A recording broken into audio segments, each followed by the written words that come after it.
Hello everyone, আজকে আরেকটি নতুন ফার্মাসিস্ট ভ্যাকান্সি নিয়ে আলোচনা করব।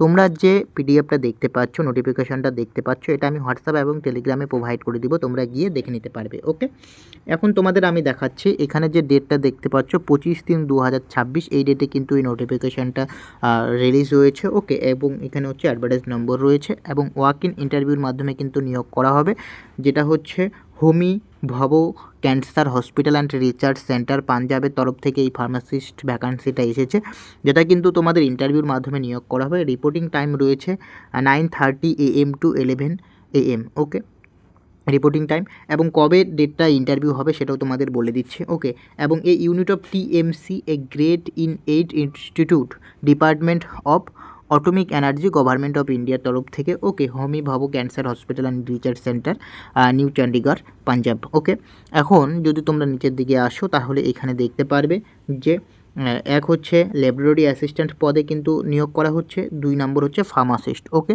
তো আমরা ফার্মাসিস্টটা দেখে নেব। এছাড়া সাইন্টিফিক অফিসার এবং হচ্ছে ফ্যালিবোটোমিস্ট হিসাবে কিন্তু পোস্ট রয়েছে। ওকে, তো আমরা যেহেতু ফার্মাসিস্টটা দেখে নিচ্ছি, 2 নম্বরে দেখতে পাচ্ছ 10/4/2026 এপ্রিল মাসের 10 তারিখ তোমাদের ইন্টারভিউ হবে ফার্মাসিস্টের, যেখানে তোমাদের B Pharm with minimum 1 year experience of working in হচ্ছে ডিসপেন্সারির, তোমাদের 1 ইয়ারের এক্সপিরিয়েন্স যদি থাকে সেক্ষেত্রে কিন্তু তোমরা অ্যাপ্লাই করতে পারবে।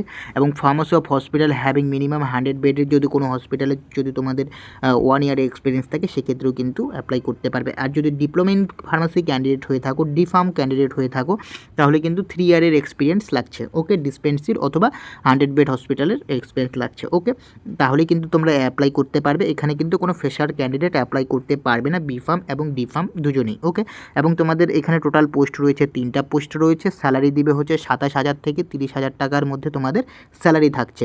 এজ লিমিট থাকছে আপ টু 30 ইয়ার অবধি। Okay, age may be relax on experience বেসিকের উপর কিন্তু তোমাদের এজ রিল্যাক্সেশনটা হবে।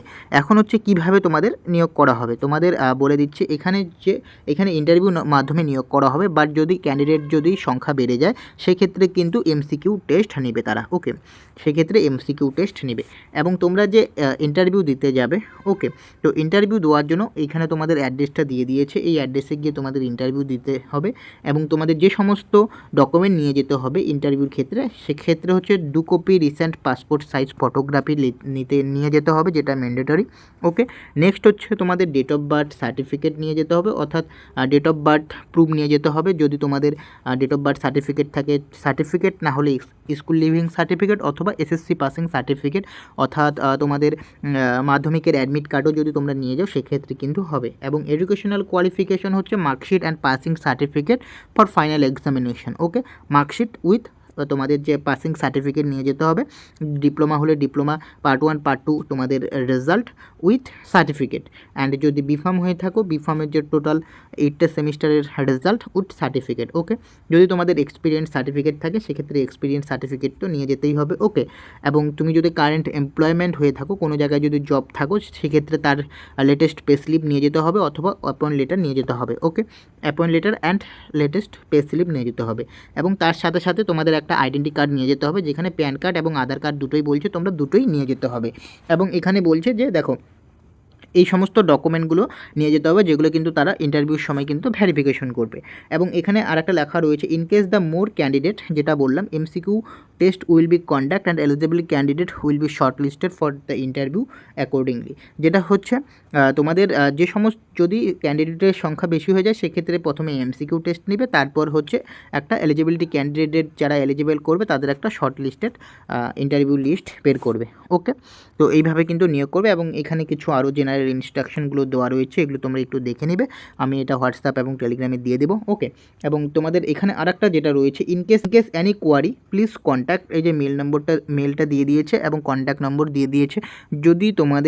যদি কোনো কোয়ারি থাকে তাহলে মেলে তোমরা কন্ট্যাক্ট করতে পারো, অথবা যে নম্বর দিয়ে দিয়েছে এই নম্বরে তোমরা ফোন করে জেনে নিতে পারো। ওকে, তো এই ইনফরমেশন আপডেটটা কিন্তু তোমাদের দেওয়ার ছিল, যেটা হচ্ছে হোমি ভব cancer hospital and research centre পাঞ্জাবের তরফ থেকে এই ফার্মাসিস্ট ভ্যাকান্সিটা এসেছে। এখানে কিন্তু অল ইন্ডিয়া ক্যান্ডিডেট কিন্তু eligible, all India candidate eligible, Pharma candidate eligible.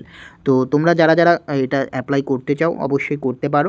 ওকে, অ্যাপ্লাই বলতে এখানে ডাইরেক্ট তোমাদের ইন্টারভিউ গিয়ে দিতে হবে, যেটা হচ্ছে তোমাদের 10/4/2026। ওকে, তো আশা করছি তোমাদের ভিডিওটি ভালো লেগেছে। যদি ভিডিওটি ভালো লাগে অবশ্যই চ্যানেলটিকে সাবস্ক্রাইব করবে। দেখা হচ্ছে পরের ভিডিওতে।